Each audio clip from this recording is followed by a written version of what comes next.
सुप्रभात बच्चों। आओ आज हम व्यंजन संधि के बारे में पढ़ते हैं। संधि का अर्थ क्या होता है? जोड़।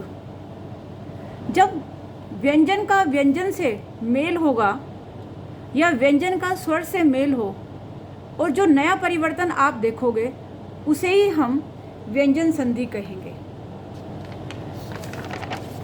जैसे दिक् प्लस में गज, दिग्गज। इस व्यंजन संधि का पहला रूल, पहला नियम, अब हम उसके बारे में पढ़ते हैं। बहुत कठिन नहीं है ये संधि समझने में। आप सिर्फ ये देखोगे, यदि वर्ग का पहला वर्ण उसके सामने स्वर या कोई व्यंजन आ जाए तो आप उसे तीसरे वर्ण में बदल दोगे, और यदि किसी भी वर्ग के पहले वर्ण के सामने न या आप म देखोगे तो उसको पांचवें वर्ण में बदल दोगे। उसी वर्ग के पांचवें अक्षर में आप बदलोगे। कैसे? इसे हम उदाहरण से समझते हैं। देखिए, यदि वर्ग का पहला अक्षर क आ जाए और उसके सामने कोई स्वर या व्यंजन हो तो क का ग हो जाएगा, च का ज, ट का उसी वर्ण का तीसरा अक्षर, ड, त का द और प का ब होगा। उदाहरण देखिए, दिक् प्लस में गज, क का ग हो गया दिग्गज।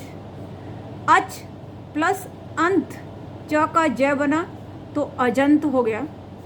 ये च आधा था तो ये यहाँ आधा आया, लेकिन इस अ स्वर के साथ मिलकर के ये पूरा हो गया अजंत। सट प्लस में आनन, ट का ड, सडानन। और सत प्लस में आचार, इस त का यहाँ द हो गया और इसके मिलकर के इस आ के साथ मिला तो क्या हो गया? पूरा दा, द आ दा, तो सत प्लस में आचार, सदाचार। और अप प्लस में ज, प का ब, अब्ज। तो ये क्या था? वर्ग का यदि पहला वर्ण उसके सामने स्वर व्यंजन आए तो वह तीसरे वर्ण में बदल जाता है।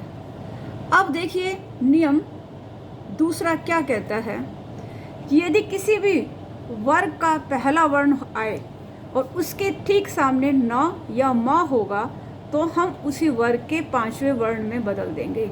वह पांचवा वर्ण पहले मैं आपको समझा देती हूँ क्या है।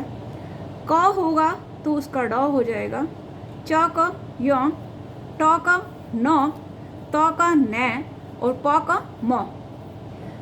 देखिए, वाक प्लस में मय, वाक, क का ड, पंचम अक्षर है ये, वांगमय। और सट प्लस में मास, ट का न हो गया सन्मास। उत प्लस में नयन, उन्नयन। अप प्लस में मय, प का म, पंचम अक्षर, अममय हो गया।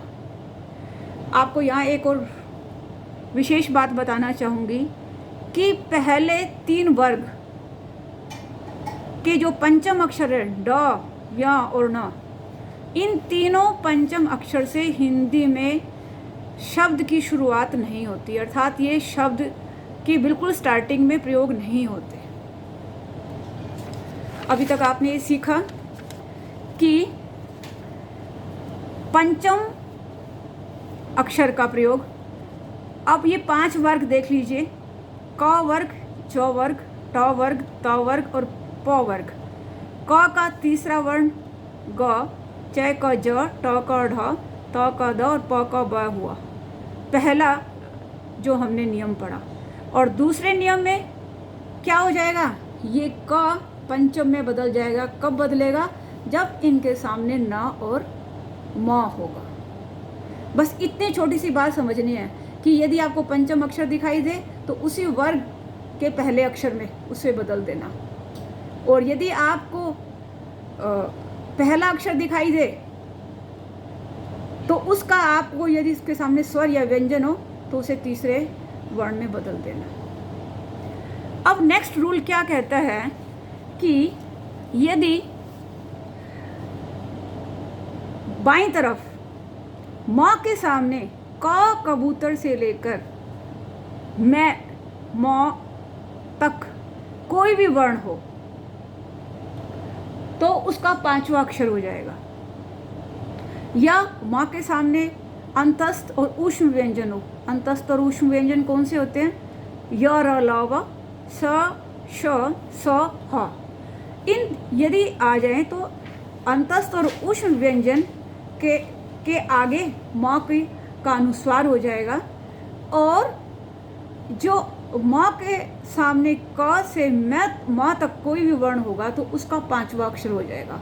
बोलने को हम उसे भी अनुस्वार बोलते हैं, लेकिन वह उसी वर्ग का 5वां अक्षर होता है। देखिए बच्चों, एक उदाहरण से देखिए। परम प्लस में तू, क से म तक के बीच में है ये। तो इसका क्या हो गया? इस माँ की बिंदी हो गई ये परंतु।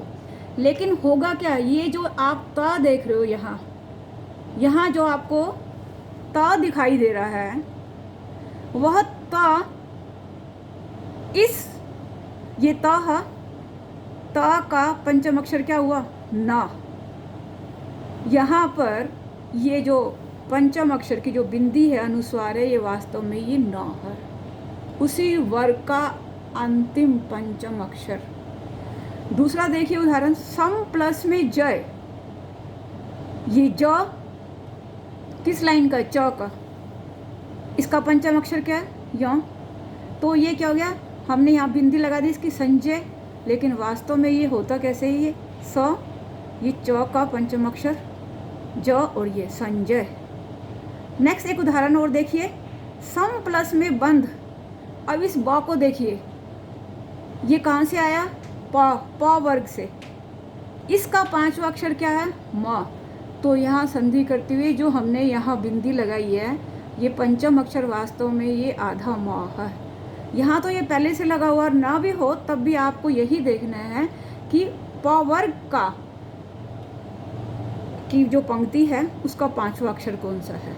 तो ये बन गया संबंध, और वास्तव में यदि इसको हम ऐसे लिखेंगे तो यहाँ पर म और यहाँ पर न आएगा। अब ये देखिए, इसी से संबंधित एक और रूल, यदि म के सामने क्या आएगा? य, र, ल, व, अंतस्थ और ऊष्म व्यंजन आएंगे तो उसको हम कैसे अनुस्वार में बदलेंगे? सम प्लस में हार, बिंदी हो गई, अनुस्वार हो गई, तो क्या हो जाएगा? संहार। सम प्लस में योग, संयोग। सम प्लस में सार, संसार। ये सब के सब क्या है? अंतस्थ व्यंजन है। और ये ह क्या है? श, श, स है, ऊष्म व्यंजन। और सम प्लस में वाद, और माँ की भी बिंदी हो गई, यहाँ पर अनुस्वार हो गया संवाद। आशा है आपको इतनी समझ में आ गई होगी। और इसी व्यंजन संधि का एक और पार्ट, सेकंड पार्ट, हम अगली वीडियो में पढ़ते हैं। धन्यवाद।